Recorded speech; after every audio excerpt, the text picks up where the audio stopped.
है कि जनाब लगातार भारत की तरफ से एक रिक्वेस्ट की गई थी अपने दोस्त मुल्क रशिया से कि पाकिस्तान के लिए इस बार हथियार ना दिए जाएं। ये ऑफिशियल कम्युनिकेशन था बिटवीन इंडिया एंड रशिया। उसका क्या कुछ नतीजा हुआ है वो बड़ा इंपॉर्टेंट है, क्योंकि माना जा रहा है कि बिल्कुल भी कोई भी हथियार पाकिस्तान को नहीं दिया जाएगा रूस की तरफ से। मॉस्को डिप्लोमेसी का ये बहुत बड़ा यू टर्न माना जा रहा है कि रूस मान रहा है कि पाकिस्तान को वो कोई भी हथियार फिलहाल नहीं देगा, ये रूस का मानना है। और राजनाथ सिंह ने अपने काउंटर पार्ट से जब बातचीत की तो किस मसले पर की? AK-203 राइफल, जो बड़ी इंपॉर्टेंट राइफल आर्मी के लिए है, और उस पर यह कहा गया कि इसको जल्दी से जो है वो डिलीवर करवाया जाए। और ये पूरा मामला जब बहस में आया तो वहीं पर यह रिक्वेस्ट की गई थी कि पाकिस्तान के लिए रशिया हथियार ना दे, जिस पर रूस ने हाँ कर दी है। ये भी बड़ी इंटेलिजेंस, ये जो सिक्योरिटी एजेंसीज की तरफ से और 10 तरह के इनपुट्स आने के बाद इस खबर को जो है वो डेवलप किया गया है। और ये बताया जा रहा है कि बाकायदा तौर पर ऑफिशियल कम्युनिकेशन में ये कहा गया है कि फिलहाल पाकिस्तान को हथियार नहीं देगा रूस। ये बड़ी बात जो है आई है, ये डिप्लोमेटिक चैनल्स में बड़ी इंपॉर्टेंट है।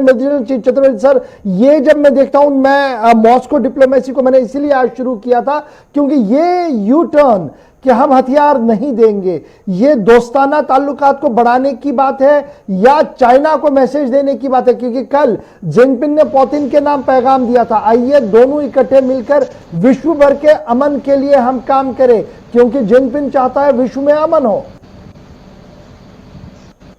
ये आप इसको जो आपने बात बोला, मैं बिल्कुल आपसे सहमत हूं कि ये हमारी एक डिप्लोमेटिक जीत है।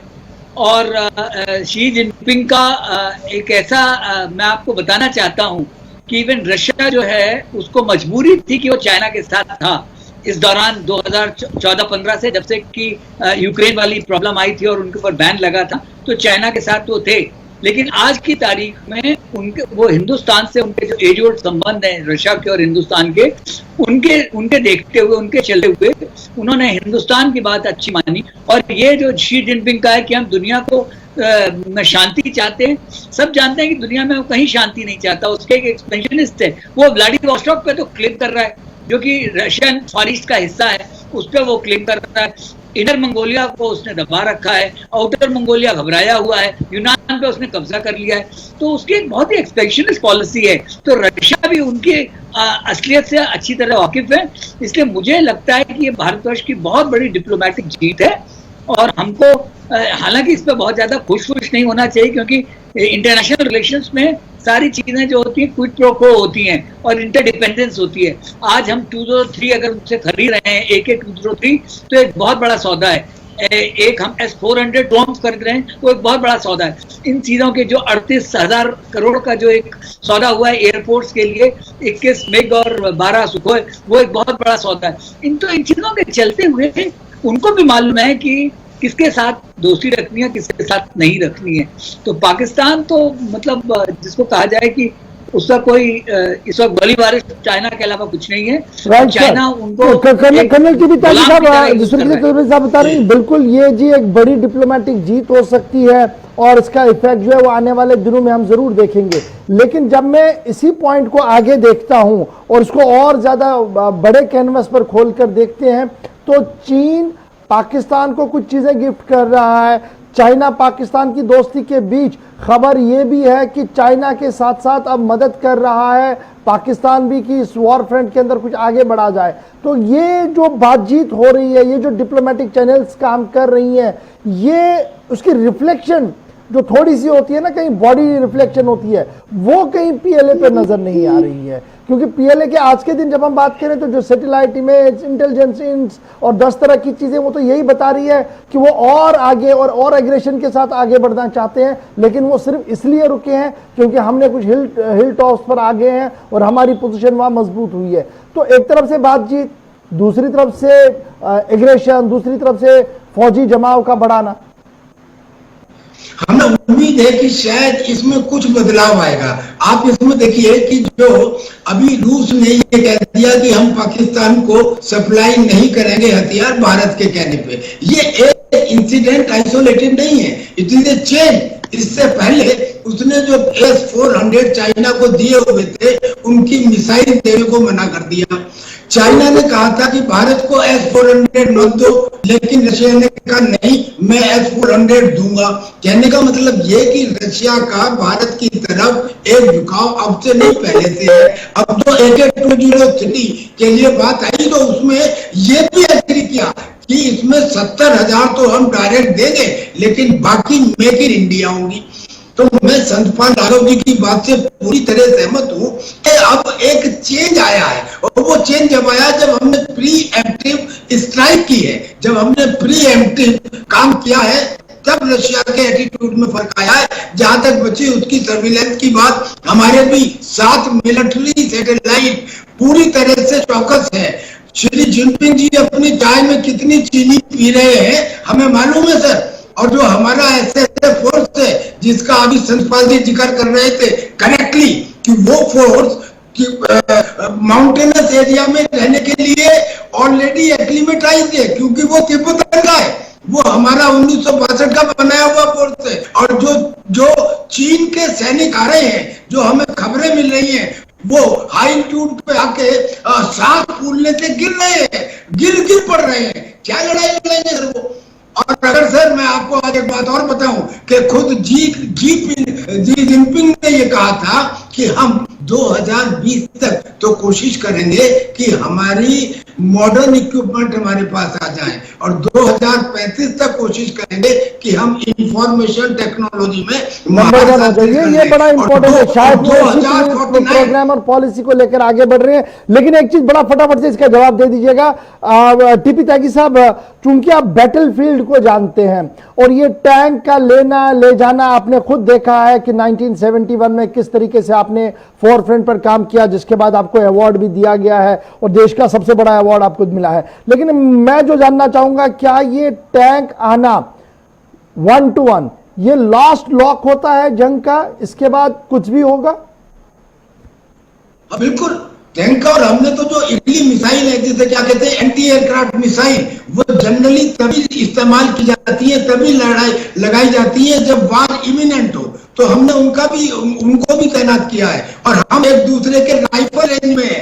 राइफल रेंज का मतलब ये कि 1 किलोमीटर से कम के डिस्टेंस पे 700 या 800 मीटर पे हम आमने सामने हैं। तो और उनके भी टैंक है, हमारे भी टैंक है, but we are on a dominating height, इसलिए we are in a now better position. और मुझे लग रहा है अब ये रूस में जो डिफेंस मिनिस्टर्स की बात हो रही है, और इसके बाद दोबारा मीटिंग होनी है जिसमें हमारे एक्सटर्नल अफेयर्स मिनिस्टर और दूसरे प्रतिनिधि जाएंगे।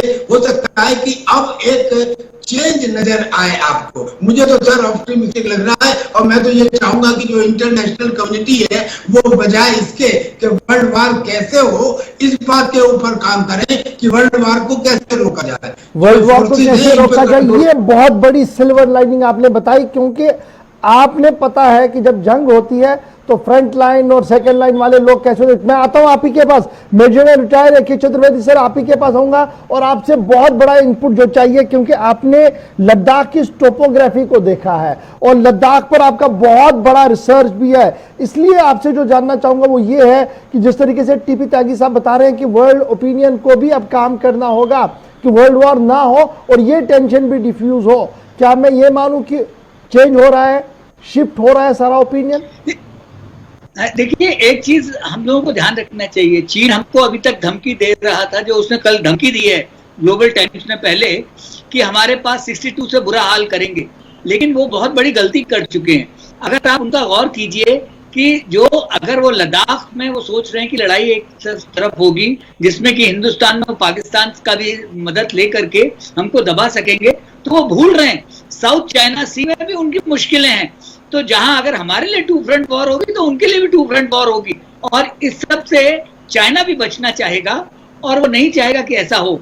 जहां तक टैंक का सवाल है, आपने जैसा कि त्यागी साहब ने बहुत अच्छी बात बताई कि हमारी भी दो वहां पे लोमा से 2 रेजिमेंट वहां पहुंची हुई हैं, जो स्पनागुट गैप और त्रिशूल का मैदान है, उसमें टैंक एरिया है और हमारा टैंक जो है वो T-90 उनके टैंक से बेहतर है, जो उनका लाइट टैंक है उससे ज्यादा अच्छा, हमारा S-15 से ज्यादा अच्छा टैंक है और उसकी रेंज भी, जो गन भी है ज्यादा अच्छी है। तो इस सब को देखते हुए और हम लोगों ने एंटी एयरक्राफ्ट भी वहां लगा रखा है कि ईगल मिसाइल्स लगी हुई हैं और हमारा जो अटैक हेप्टर्स से लेकर के उनके टैंक की कोई बिसात नहीं रहेगी, क्योंकि अगर लोकल लड़ाई हुई तो इसमें वो बहुत ज्यादा उनको कोई चांस है नहीं लद्दाख में, अनलेस वो उसको और बढ़ाए। अगर बढ़ाएंगे तो उनका भी नुकसान होगा, इस बात पे वो तैयार है। तो उनको भी लग रहा है कि अब बातचीत से कुछ सुलझना चाहिए। तो मैं त्यागी साहब की बात से पूरी तरह से मुतमईन हूं कि ये जो अब होगा, जो राजनाथ सिंह की बात कर रहे हैं, जयशंकर जाके, डॉक्टर जयशंकर जाके बात करेंगे, इससे कुछ ना कुछ हल निकलना चाहिए। हल निकलना चाहिए, उम्मीद हम यही करें। लेकिन इससे पहले कि मैं आपके पास, सतपाल राघव साहब आपके पास हूं, एक और बड़ी खबर जो आ रही है, क्योंकि जब हम बात करते हैं तो कुछ वॉर मॉन्गर्स भी रहते हैं जो लगातार इस बात की ओर होते हैं कि किसी न किसी तरीके से जंग हो और वो अपनी सुर्खियों में बने रहे। इस बार बात जरा ग्लोबल टाइम्स की करते हैं। ग्लोबल टाइम्स कौन है? वो अखबार, वो पोस्ट जो directly command and control by People's Liberation Army है, यानी सीधे रिपोर्ट करता है जिनपिंग की हुकूमत को और रिमोट कंट्रोल वहीं से है। वो क्या कुछ लिख रहे हैं, जैसे अभी के चतुर्वेदी साहब कह रहे थे, ग्लोबल टाइम्स ने एक बार फिर धमकी दे दी है और इस बार धमकी न सिर्फ भारत को है बल्कि अमेरिका तक धमकी दे दी गई है। और अपने बड़े एडिटोरियल और ट्वीट के अंदर उन्होंने जो बात लिखी है उसमें कहा गया कि भारत जो कुछ कर रहा है यह दरअसल अमेरिका के कहने पर कर रहा है और अमेरिका की पुष्ट पनाही, यानी अमेरिका का पूरा सपोर्ट इसके पीछे है, तभी जाकर भारत इतनी ज्यादा एग्रेशन में आ गया है। नंबर 1। नंबर 2, चाइना कभी भी जंग नहीं चाहता है, लेकिन अपनी सॉवरेनिटी को बचाने के लिए, अपनी जमीन को बचाने के लिए